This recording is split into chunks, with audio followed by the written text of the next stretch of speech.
Hi, I'm Guna Mathivanan. Welcome to Simply Current Affairs. So before going into today's editorial discussion, let us finish the feedback for the question which I gave in the last editorial discussion. Friends, if you are watching this video series for the first time, then please watch the introductory video given in the playlist to know how to participate in this answer writing program. This initiative is open to all. Friends, I'm coming up with an exclusive current affairs program as well as economy full course program targeting our prelims 2026. So those who are interested, you can click the link given in the description. The classes are starting from 11th of October and 15th of October respectively. So the question which I gave in the last class is, history shows the productivity revolutions can leave societies unequal and unstable without proactive reforms. Discuss the statement in the context of artificial intelligence. So you're going to explain the question only in the introduction. Okay, so you can explain briefly about how the past productivity revolutions resulted in Engels' past. Okay, a lot of students were giving a lengthy introduction. Okay, more information about the Engels' past was given in the introduction. Please trim it. Engels' past is not the demand of the question. Just mention Engels' past. That will make your answer look more qualified. Okay, that's all. Not more than that. So explain that how productivity revolutions in the past that was creating inequality in the society, that was creating Engels' past. Okay, so today artificial intelligence also is creating concerns that whether we are entering into a modern day Engels' past. So to skip this past or to reduce this past time period, what we need is an active reforms. Okay. So from there you can highlight. So you can highlight how AI can create problems and what we have to do. Then give the conclusion. Right? Simple question. So we have taken the answer of Kalaivani. Kalaivani, you have written a very good answer. But again, the common problem which I am saying in every single day. By looking at your answer only, everyone will say that you have easily exceeded 150 words. Okay, so it is not that you should not exceed 150 words. It is not practically possible. Either you will write 130, 140 words or you will end up writing 170 words. Okay, so when we are giving moral answer, we have a lot of time. We try to ensure we try to fit in that 150 words. Okay, maximum we try to fit in that 150 words, but practically there will be plus or minus. But here, easily your number of words should be more than 200. What will be the problem? You will not be in a position to finish the paper only. Okay, that will be the problem. Apart from that, there is one more, just one more point which I will highlight in a short while from now. So, introduction. History shows that productivity revolution often create growth without equitable gains. During industrial revolution, you have mentioned about this Engels' past. Great. So, in today's world, AI is repeating a new revolution, even with its immense potential. So, introduction is very good, brief and good. You are highlighting the risk of AI repeating the history by job displacement, stagnant wage, rising skill cost, wealth concentration. All these we discussed in the video only. So it is good. It is good. Right. But you have mentioned about algorithm bias. Algorithm bias is a problem with respect to AI. But how algorithm bias is connected with this question? So do you think that during industrial revolution there was algorithm bias? Definitely no, right? All other points are repeat of history, but algorithm bias is a problem with respect to AI, but it is not concerned with respect to this question. Okay, so you could have avoided this point only. One good thing is you have given a lot of examples for most of the points. So what are the measures required? We need to have a transparent regulation, inclusive AI, ensuring social security, right? So AI related occasional training, right? All those points are good. With necessary reforms and skills, inclusive access regulation, AI can move from source of inequality to a source of equitable and sustainable development. Very good answer. Very good answer. Only problem, word limit. And that another point which is not required for this question, that is one mistake. Not a very big mistake, but still. Right? So we will move on to today's editorial discussion. So today we have taken an editorial from the Hindu. The topic, the article editorial deals with climate finance. So what is climate finance? Climate finance refers to funding raised by public, private, international sources for tackling the climate change. This money is very, very important for both mitigation as well as adaptation. See, we have to improve our infrastructure. We have to take efforts to ensure that we are not further causing climate change. At the same time, now climate change is happening. We have to adapt ourselves for the change in climate. So for both things, we need money. And particularly, developing economies, they need this financial support. Right, so mitigation, adaptation, all these requires clean energy transition. This clean energy transition is a costly affair. Developing economies like India already the fiscal deficit, okay, the shortage in the budget, the fiscal deficit is around 15 lakh crores. So many developing economies, they are requiring, they need support from developed economies for mitigating and adaptation towards the climate change. Why developed economies should support the developing economies? Common but differential responsibilities. We have discussed an editorial discussion based on this common but differential responsibilities, where I explained about Stockholm Conference, Earth Summit, UNFCCC, Kyoto Protocol, Paris Climate Summit. If you have not seen this video, please go and watch it. That video, please go and watch it. I will ask the team to give the link in the description. Okay, common but differential responsibilities. So developed economies for a long time, they were the major cause for these climate change. Developed economies. Okay, so it is their moral responsibility now to help the developing economies to cope up, to mitigate, help in mitigation and adaptation. So this was the discussion point in the 1992 UNFCCC. Okay, when this UN Framework Convention for Climate Change was signed, at that point, this climate finance was largely negotiated and debated. Right. So Article 4, Clause 7 of this UNFCCC, that itself clearly says that developing economies' efforts to adapt and mitigate climate change is contingent upon the finance given by the developed economies. That means developing economies, they can take efforts to address the climate change problem only when developed economies are able to support them. Okay, that is why we are using the word contingent upon. Okay, so on this pursuance, the developed economies, they agreed to provide $100 billion of climate finance to the developing economies by the year 2020. So in the Conference of Parties 21, that is the Paris Summit, in the Paris Climate Deal, Article 9 of that Paris deal clearly puts a binding agreement on the developed economies to fund the developing economies. Okay, see, there are various tools for this climate finance. For example, we have tools like green bond. We all know what is a bond. Bond is a debt instrument. Okay, so through bond, money is mobilized. For example, I need 100 crores money. Now I give you a bond. In that bond, I will say, okay, I promise the bearer of this bond 100 crore rupees along with 10% interest in 10 years. Something like that. It is a kind of promissory bond, okay, promissory note. So, green bond, the bond is issued to mobilize money for green projects. Green loans, these are given only for green projects. Sustainability bonds, these are bonds issued only for projects which are sustainable. Sustainability linked bonds, that means these are bonds which will provide money only when the project needs certain sustainability conditions. Okay, similarly we have blended bond. Blended bond means both, that is blended finance. Okay, that is both government and private will come together and they will be providing funding.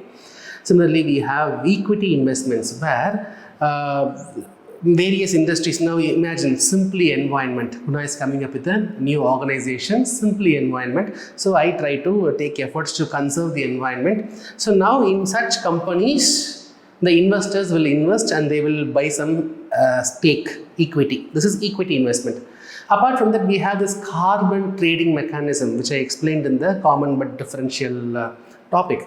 So carbon trading is, let us say, every company, every country, and within the country, every industry, there is an emission target. They should not cross that emission. Okay. So if some company, if they are reducing the emission drastically, they can, for the reduced emission, they can get some points. That points can be exchanged for money. Okay, this is the carbon trading system. So Guna is running an industry. Okay, my threshold, let us assume that 100 tons of carbon dioxide I can emit. But imagine I'm emitting only 50 tons of carbon dioxide. That means I have another 50 tons of emission, but I'm not using it. I'm saving it. Okay, so that reduced emission for which we can get carbon credit, and that credit can be used it can be exchanged for money. Okay, let's not go deep into it. These are all broader terminologies.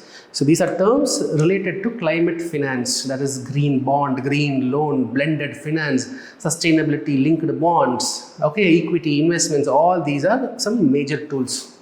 So now let us come to the India's case. So India, what is the status of this transition or status of climate finance in India? So in India, 2024 alone, we were able to generate 24.5 gigawatts of solar energy. So India is producing more solar next to China and the USA. We are the third position. And also UN Secretary General Environment Report, which highlights that we are leading in the race of energy transition along with Brazil, China. So India is doing well. India is doing well with respect to energy transition. With respect to mobilizing the climate finance, you should know that India has mobilized in 2024, India has mobilized more than $55 billion. India has mobilized $55 billion. See, what did I say? The developed economies by 2020, they agreed to give $100 billion for all the developing economies. But here, India on its own, India was able to mobilize $55+ billion in the year 2024. Through this climate, energy transition, climate financial activities, only India was able to generate more than 10 lakh employment opportunities. And this energy transition is actually supporting the country's growth, almost in the GDP's overall growth. Up to 5% support was coming from these clean energy, renewable transitions only. So India is doing well in terms of climate mitigation, in terms of energy transition, and India is also able to effectively mobilize the finance. Right, but there are some problems. There are serious problems. What are the serious problems? See, I was mentioning that $55 billion plus India was mobilized. India mobilized it, right? But you have to understand, even if India mobilizes $100 billion, it is not sufficient for us to meet our targets. So to meet our own national targets. Okay, I was mentioning about nationally determined contribution in the previous video, in the common but differential responsibility video. Please, if you have not watched that video, please watch that and come here, because this is a part 2 of that video or an extension of that video. Okay, so we have national targets with respect to climate change. We have national targets. To meet that national targets, we need almost $2,500 billion. $2,500 billion we need. How much we were able to mobilize? $55+ billion as of now. Even if all the developed countries give $100 billion to India only, it is not sufficient. This is a very big challenge. Challenge number 2 is our infrastructure. See, energy transition is going great, no doubt in that. But we need to have a proper supporting infrastructure. Grid infrastructure is what we are lacking. Sir, what is a grid infrastructure? Very simple. See, at one point power is generated. At one point power is transmitted and distributed. Say, for example, from Neyveli Thermal Power Corporation, power is generated and the power is coming to my house. How it comes? It comes through transmission lines. So imagine there is a highway. From power generating point till the power receiving point, there is a highway. In that highway, the power travels. Imagine. Now, I am generating solar power. I am generating wind power. The solar power, wind power, you take wind power. Do you think wind power can be generated at any point, at any place? Definitely no. Even solar power in the tropical region, great. Right? But even solar power, you are not going to get continuously 24/7. Maybe 12 hours of sunshine, 12 hours of darkness. Even in the 12 hours of sunshine, if there is rainfall, there is cloudy day, then solar power generation will be affected. So number one is, be it the wind power, be it the solar power, the power generated that has to be that should reach the existing highways. Okay, because these are not located in highways. The existing infrastructure in the country, power is generated at one point, power is distributed, transmitted to another point. Already there is a highway, that is what is grid, power transmission lines. Now, in new locations, solar power is generated, wind power is generated. Now, these power has to be connected to the existing highways, that grid connectivity, for which we have to build the infrastructure. So, that is challenging. And also, be it wind energy or solar energy, this energy is not going to be available consistently. In a day only, you will have a lot of variations. So the transmission cables, the wires should be so powerful and capable in such a way to tolerate all these kind of fluctuations. So these are challenges with respect to infrastructure, with respect to finance. We are having a big challenge. See, now $55 billion India has mobilized, right? In the $55 billion, more than 85% was coming from private players. Government participation, public sector participation is very, very less. So public sector enterprise participation, that has to be significantly improved. Budgetary allocation has to be improved. Yes, government is having a lot of fiscal deficit, no doubt, but this is also a priority. Alright, so either government is going to impose a new tax or not, that's something different. But budgetary allocation is required. Various public sectors, they have to participate buying in these bonds. Okay, so only private participation is not going to help us. So government participation is also required. Right, apart from that, whatever I was mentioning about the carbon trade, okay, so whatever bonds I was mentioning, only when big companies issue, money is able to be mobilized. And micro, small, medium enterprises, when they want to issue a green bond, when they want to issue a sustainability bond, they are not able to get that finance. Put it simply, in the mobilization of climate finance, in the mobilization of money, bigger players are able to mobilize easily, smaller players are not able to mobilize. Another problem India faces is, whatever development with respect to energy transition, infrastructure build-up, everything is happening only in Tier 1 cities. Tier 2, Tier 3 cities are left out, okay, in this process. So these are the broader challenges which India faces. Despite of India doing well in the clean energy transition, but still these are the set challenges, pain points which we have to definitely address. So what shall we do?